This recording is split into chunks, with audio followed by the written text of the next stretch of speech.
This is Steve Zeltzer with Work Week, and we're joined today with Luci Riley, who is a nurse. She's a member of the CNA, and the issue of COVID and its effect on our society is particularly critical for African American, Latino, minority workers. How has it affected minority? Because they are being hit hard all over this country and all over the world by COVID.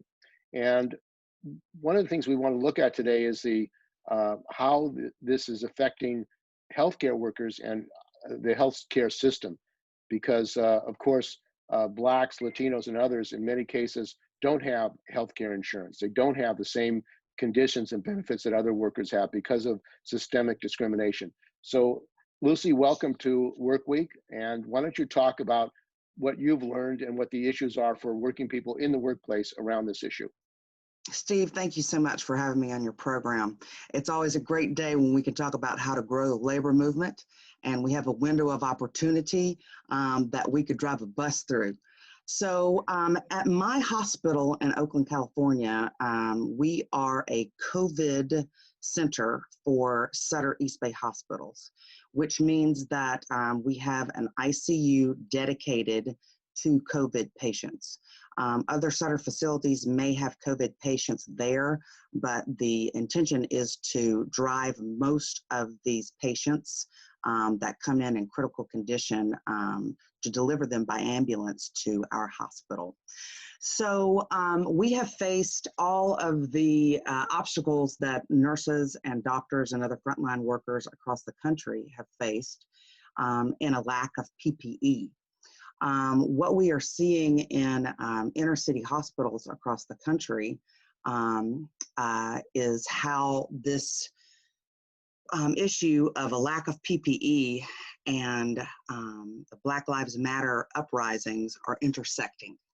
And that is because we are seeing sometimes 3 times the mortality rate in our African American communities as we are in our white communities. And the economic disparity conversation has got to come up there. There are right-wing talking points that want to blame the victim and say that, you know, Black people are obese, Black people have hypertension, and these are comorbidities that correlate directly with the higher mortality rate. Well, there's a question behind the question there. How is it that our African American communities all across this country are all facing these same comorbidities? And there's an argument to be made that food deserts and healthcare deserts have contributed greatly to those healthcare disparities. And again, those healthcare disparities are linked to economic inequality.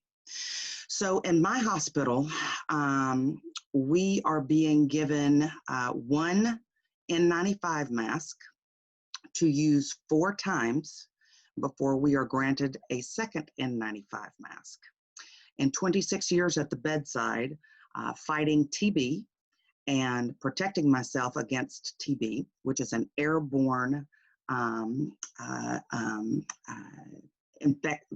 this is an airborne illness that I think many Americans are familiar with. There was a time that TB took out millions of people. And we have effective TB drugs now, and we know how to protect ourselves as frontline healthcare workers with proper protective equipment. I think everybody in America is familiar with what PPE means now, but it never hurts to go back and you know, and define what we're talking about.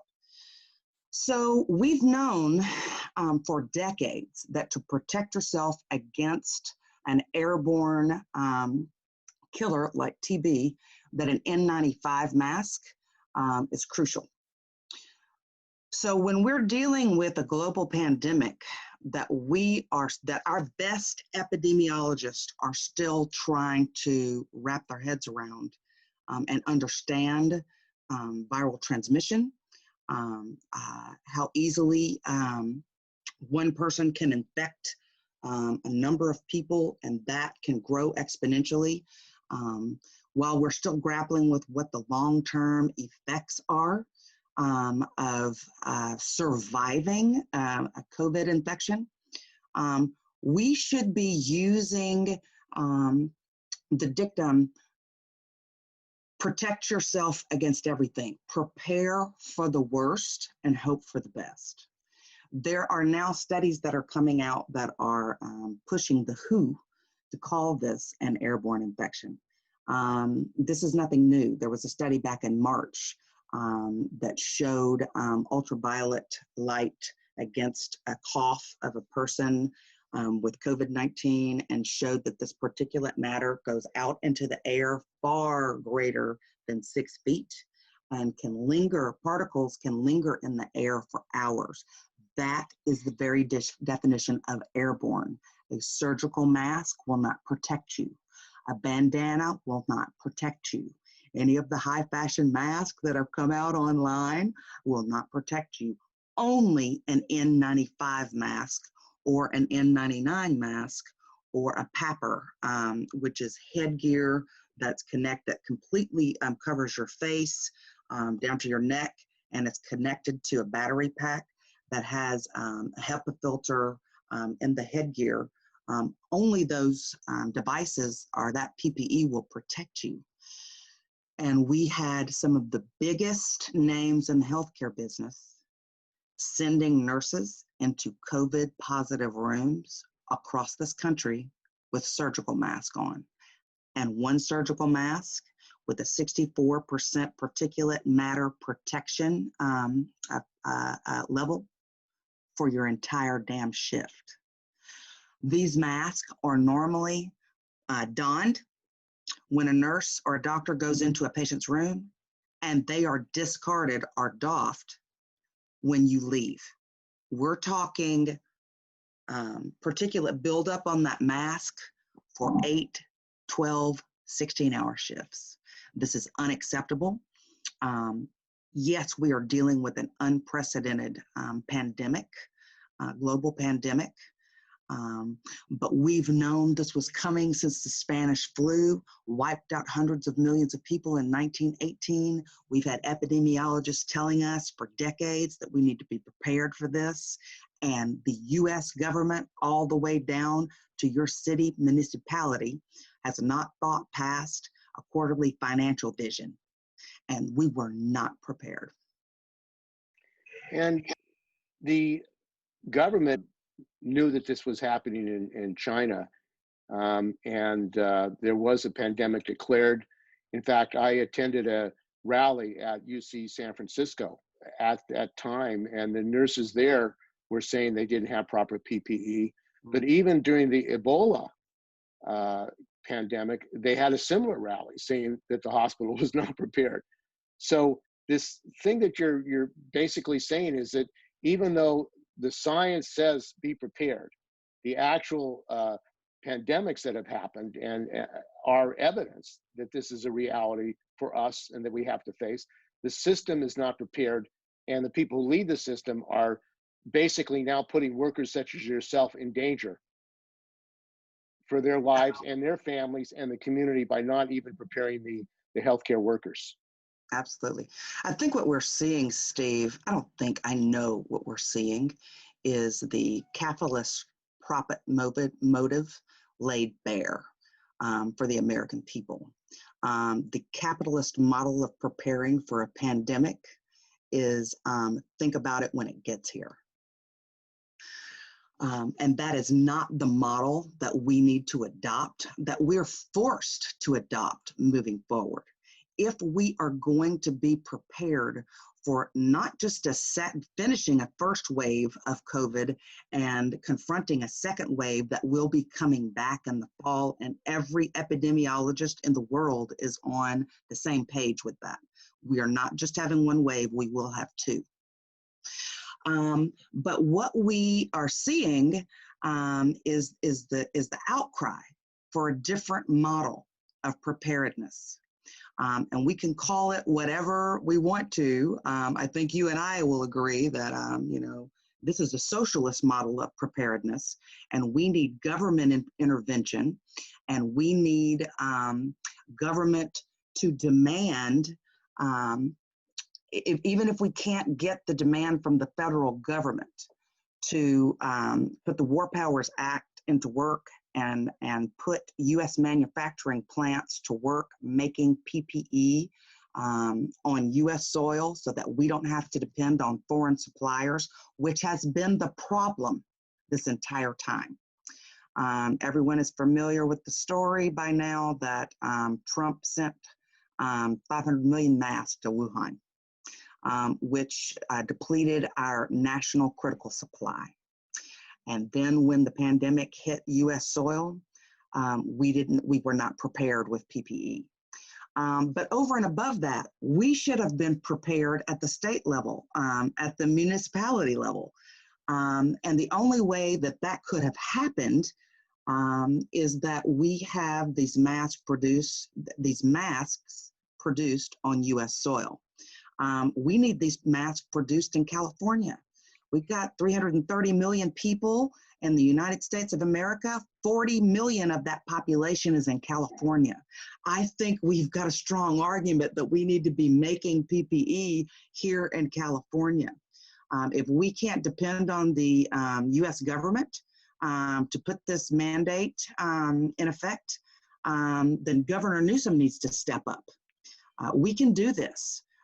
We may be facing a $58 billion deficit in the state of California with our budget moving forward, but we've got the highest concentration of billionaires in the world right here in California.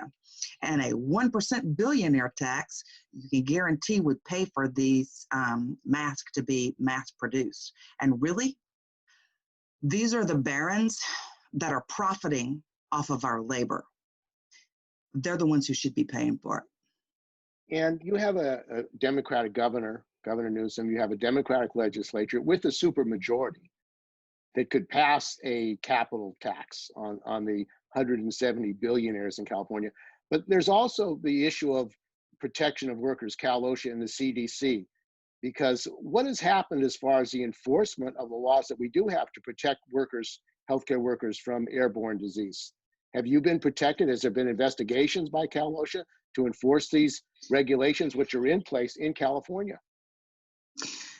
Steve, what our nurses are seeing, and our labor nurses, because let's be clear, if your union is not organized, if your hospital is not organized, if you don't have a union, you have no protection when you step up and call out inadequacies regarding worker safety on the job.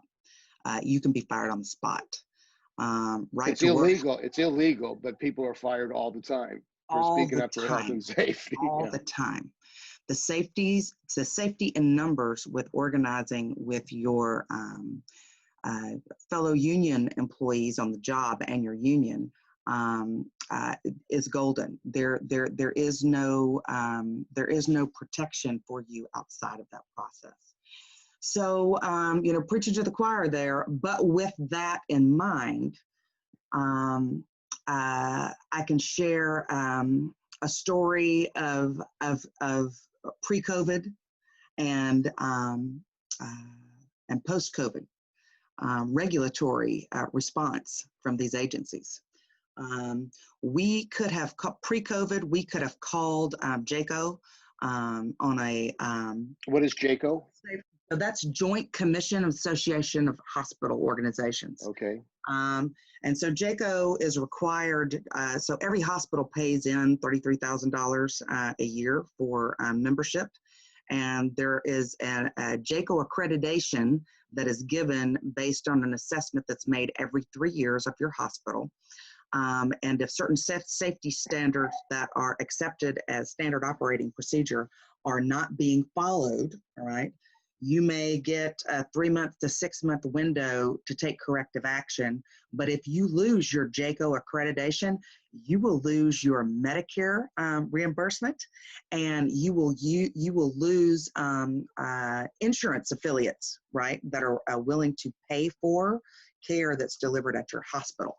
So this is a this is a huge deal. Your JCAHO accreditation. This is a sledgehammer. Right. You wouldn't be able to operate, really. Right. Yeah. And so we have been able to call, individual nurses have been able to call JCAHO in the past, and we'll see a response within days. JCAHO has been MIA during this COVID crisis.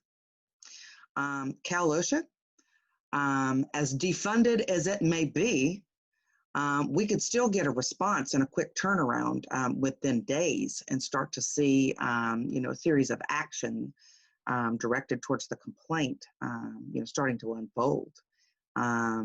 It's like pulling teeth now to get a response. I was talking with a nurse recently who had been organizing her nurses around getting JCAHO intervention, getting Cal OSHA intervention about not having proper PPE. And it took months to get a response. And now they're fighting an uphill battle with, Cal OSHA trying to say that there's nothing wrong unless you can prove that a nurse contracted COVID when was COVID positive when they didn't have proper PPE. Well, we know that the virus can take weeks after contamination to actually show up and be symptomatic. This is outrageous. But this is the brave new world that we're living with our regulatory agencies. And Cal OSHA has less than 200 inspectors for California's 19 million workers. Governor Newsom has put on a freeze. There really has not been hiring. They're not doing physical inspections for the most part. They're doing letters to management. Basically, he was asked at a press conference on June 15th, what about Cal OSHA and what's his position on Cal OSHA? And he said, it's a foundation of health and safety for workers for Cal OSHA to protect the health and safety of workers in California. Why is it that he hasn't hired more inspectors to make sure that workers on the front lines, nurses and other frontline workers, aren't protected? Because as you say, it's a life and death question for workers. They'll die if they get this. Many of them will die if they get COVID. Has Cal OSHA been captured by the hospital association and the corporations like Tesla?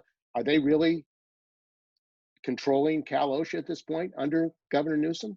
I think you and I both wish we had an answer to that question, because the blaring absurdity of not funding this agency, which is supposed to be the fail-safe for worker safety on the job. In the liberal bastion state of California, it's a mockery of workers' rights. It's a mockery of worker protection. And this time period that we're in right now, electeds will have, in retrospect, when they're running for office in 2022 and beyond, there will be a check mark or a circle and a cross across their faces in elections moving forward, depending on what they did right now at the crucial moment in the midst of this global pandemic to protect the working class.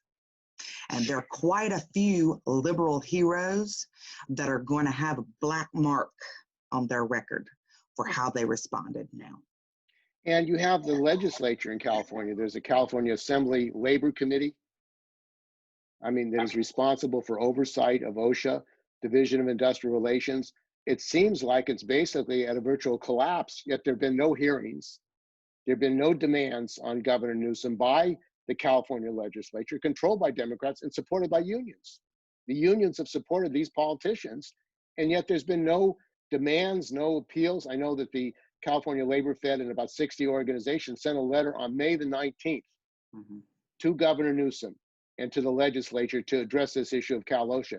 it seems like they can't hear or they don't want to hear the need to protect health and safety on the job. Whether it's willful neglect or, policy paralysis is the big question here.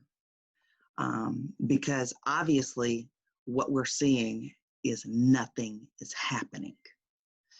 On the federal level, I think there's an argument to be made that the xenophobic utterances that have come out of our commander-in-chief since he was elected really lend itself to support of, willful neglect at the federal level.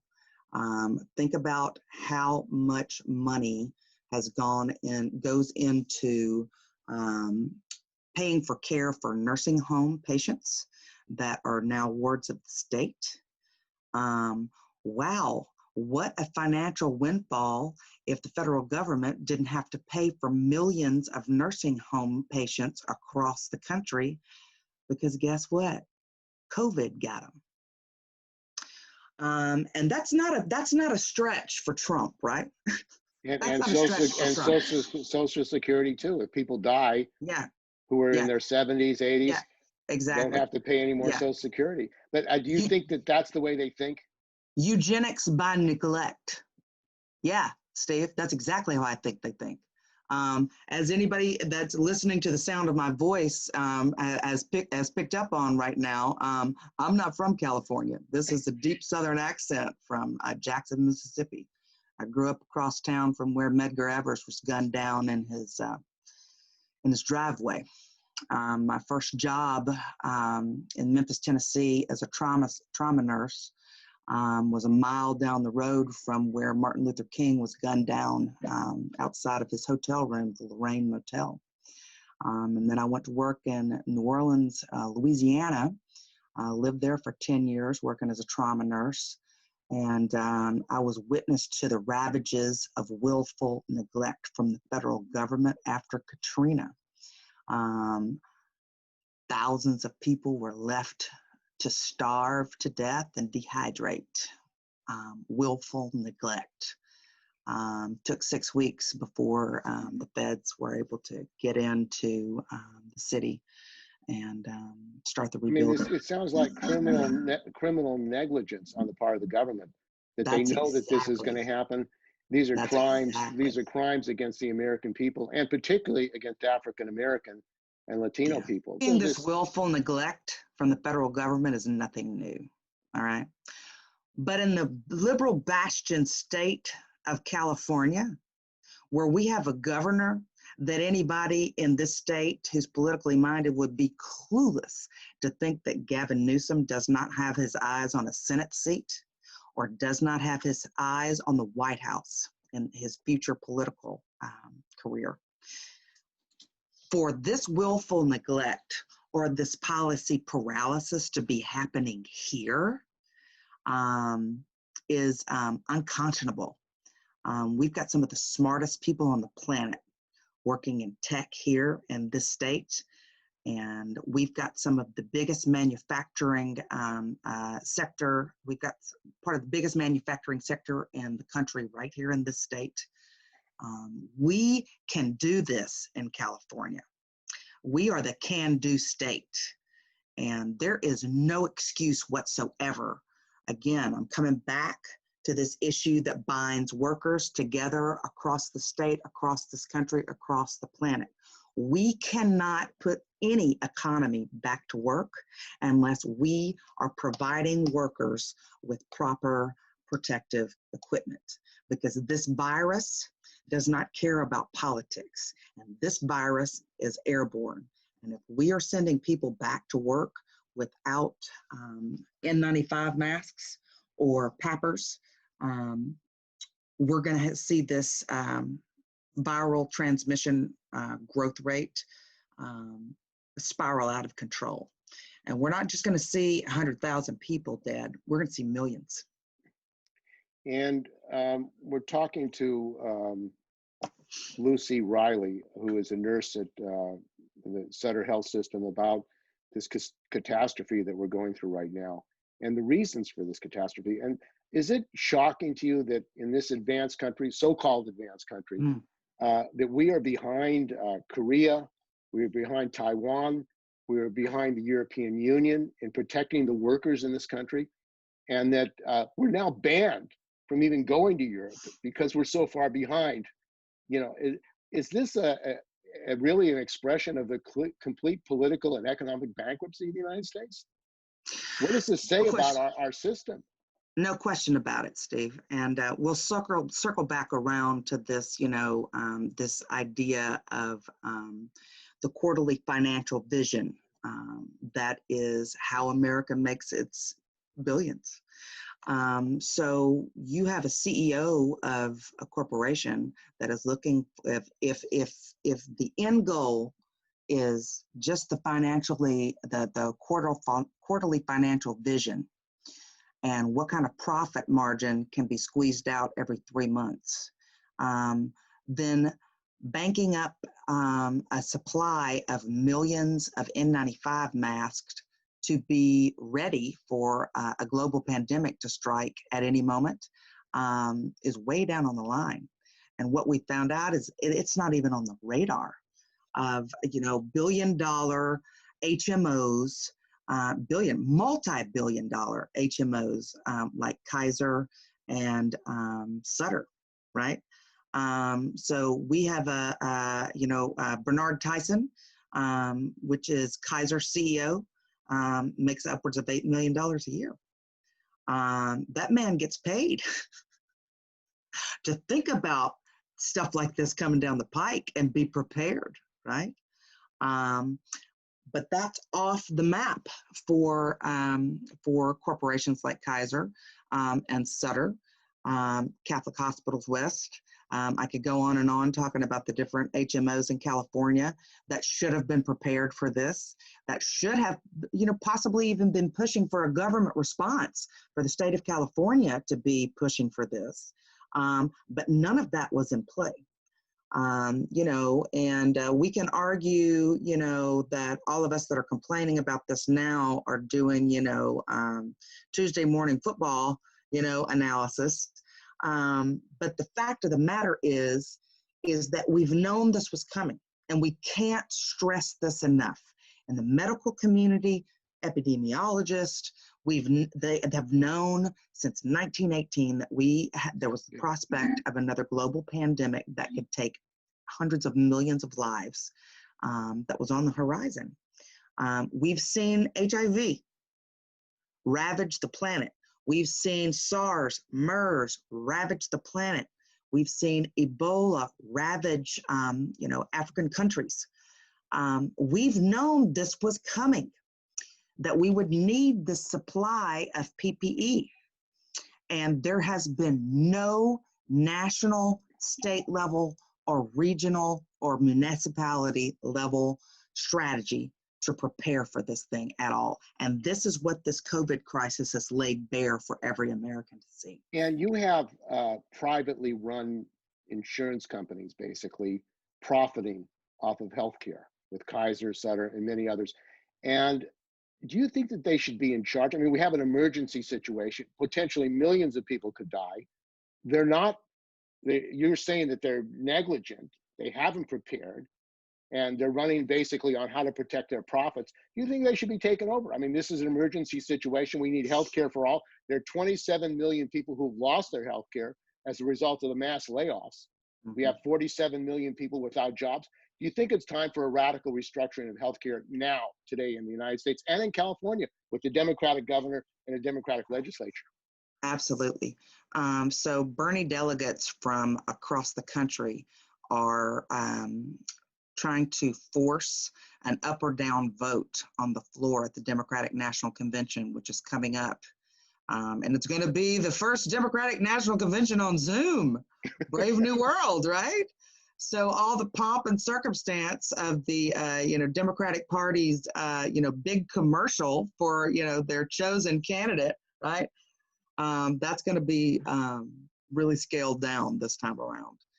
But Bernie delegates from across the country, back to the original story, are pushing for an up or down vote on Medicare for All being a plank in Biden's platform. And they're pushing Pelosi on that. We want to see, Democrats put their money where their mouth is. We've got more than 70% of Democratic voters polled that are in favor of Medicare for All, and that was polling pre-COVID. But we're much higher than that now. Pre-COVID, over 50% of Republicans polled were in favor of Medicare for All. We've already reached the cultural tipping point on Medicare for All. What we have, in Washington, and I would argue in most state Democratic parties, is corporate lobbyists who fund most of the campaigns for even the most beloved of our electeds. It's rare to find a corporate-free candidate like Bernie Sanders. So we are at a whose side are you on moment with the Democratic Party right now. And I'm not talking about the voters. I'm talking about Democratic Party electeds. I'm talking about members of Congress. We are at because they will all be part of this convention. We are demanding an up or down vote on Medicare for All, and there will be hell to pay in electoral cycles moving forward for 2020 and 2022 if your thumb went down on that vote on the floor. And the issue of political independence of labor, I mean, one of the striking issues is despite the fact that frontline workers from many unions, healthcare workers, all kinds of workers, public workers are being contaminated throughout the state of California. The unions have been silent on Newsom. There's been no public demand that Newsom enforce the laws, that Newsom hire more health inspectors, health and safety inspectors. It seems like he's not getting the kind of pressure and the heat to demand that he protect the workers of California. You think the relationship of the unions to the Democratic Party, even in California, is an obstacle to protecting the working people of California? It's entrenched all the way down to the central labor councils. Everybody answers to the California Democratic Party, and the power structure that is in place there has been viewed by progressives as an impenetrable fortress for decades. Bernie Sanders' 2016 campaign blew that notion out of the water. Many of our Bernie delegates that came back from Philadelphia in 2016 ran for assembly delegate positions or seats, which is the governing body that votes on the California Democratic Party platform and holds electeds to committing to that platform. So yes, the walls of the fortress are starting to crumble, but we're by no means at a position with labor that we can strong-arm the party. And as you know, Steve, in 1970, we owned the Democratic Party when we had 70% of workers organized in this country that had labor contracts. And we have seen we have seen the neoliberal movement within the Democratic Party be as much a party to dismantling the strength of labor in this country as the Republicans have. And that is a bitter pill to swallow, but it's one of the reasons that you and I are here doing this work that we're doing today, right? Because we realize that if we are going to grow the labor movement in this country and get anywhere near back to the same level of power that we've exercised within the Democratic Party in decades gone by, that we are going to have to do the work to engage unions to come down out of their silos and come to the same table and work together as a coalition force, which is not what we're seeing right now. And this is exactly the reason that we are not seeing labor exert any power over Newsom, to make sure that our frontline that our employees all over the state are protected, trying to go back on the job. And of course, there was the situation of Tesla and Elon Musk, where basically Elon Musk said, I'm going to open up, screw you. It's I don't surreal. care about the shelter in place. And what are you going to do about it? He laid down the gauntlet. We've seen the power of a U.S. oligarch, the unlimited, unregulated, unfettered power of a U.S. oligarch that's made a decision that he's going to do whatever the hell he wants to. Yeah. Brave new world. And Governor Newsom bowed down and thanked him for opening up his plant. Even though there are now infections in the plant, workers are being terminated for complaining that they don't want to infect their family members who are vulnerable to infection, and no real OSHA inspections for COVID at that plant. So this assembly plant of 10 to 15,000 workers, the workers are under basically Elon Musk control.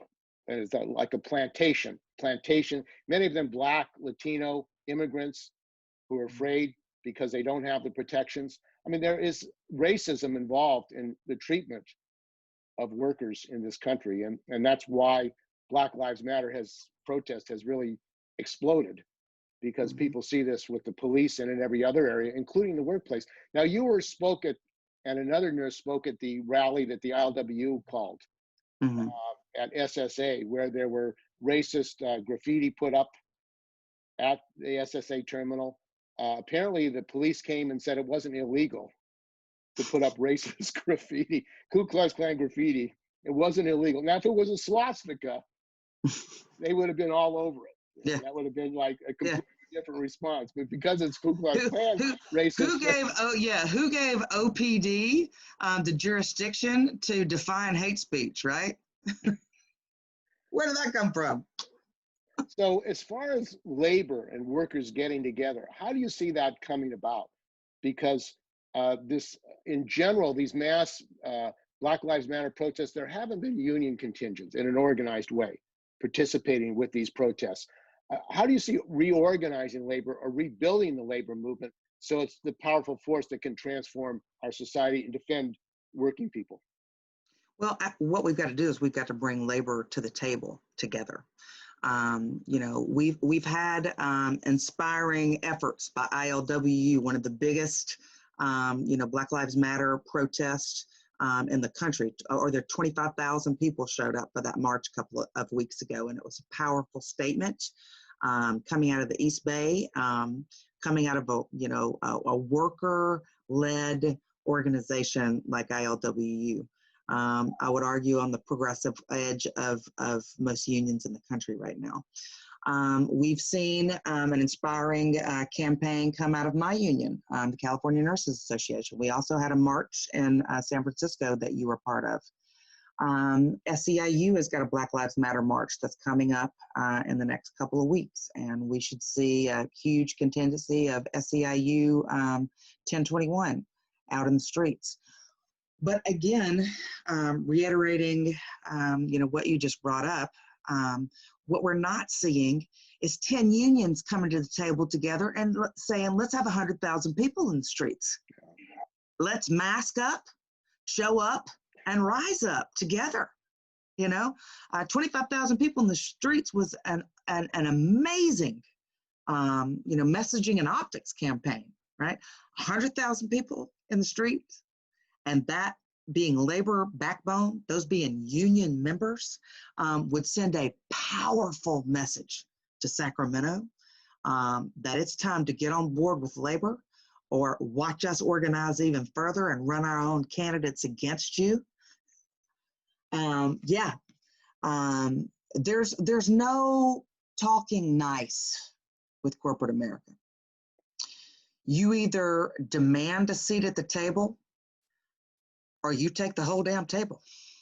And I think that, my guess is now, Steve, that we've got millions of workers across this country and across the state who have been trying to survive on a $1,200 check for the last 3 months, that are ready to join the ranks of a general strike. And we've been talking about a general strike enough. We've been paying lip service to this idea for a century. It's time to put the wheels in motion and do it again. And the last two general strikes, the last one was in Oakland in 1946. There was a general strike in San Francisco in 1934. And as a result of that strike, hundreds of thousands of workers joined unions. When we talk about the fact that workers are fired simply for mentioning the need to have a union, which is illegal, but they get away with it, there's no enforcement, that Elon Musk has fired 700 workers at the plant, and Gavin Newsom, no enforcement. They manipulate workers' safety, health and safety. Workers get injured and they conspire to cover up their injuries, which is workers' comp fraud, felony, no enforcement. I think that the history of the United States has shown when workers do rise up in an organized way, they transform the whole society, that workers have the confidence they can stand up for their rights and fight. And that's really what created this mass unionization drive during the 1930s. Occupations, general strikes, people said, if we're all together, we'll back each other up. And employers know that. The bosses know that when workers are united. So I think it seems like we're on that tipping point in this country right now, because we're facing the greatest mass unemployment, the greatest attack on people in this country in our lifetime, and maybe even in the history of the United States. Over 20 million unemployed seeking unemployment benefits right now, and over 38 million tenants looking at eviction at the end of this month. Yeah, we are at that pivotal historical moment that it's time to call for a general strike. And also you have a president who would like to have a dictatorship and may even ignore the election, may even cancel the election. We don't know. But he's laid down the gauntlet that he's the law and he'll do what he wants. And I don't expect Congress to take him up, and challenge him. So it is up to the working people of this country really to demand justice, demand equality, and demand the survival agenda. Agreed. That's, I think, what we're talking about. Well, we already know that Black Lives Matter protests outside of the White House sent Trump into the bunker. Let's see how many more levels down we can send him. Okay, well, I want to thank you very much for joining us. We've been talking with Luci Riley. She's a nurse and activist, a fighter for her fellow brothers and sisters at the hospital and for all working people. So thanks for joining us on Work Week. Always a pleasure, Steve. Thank you.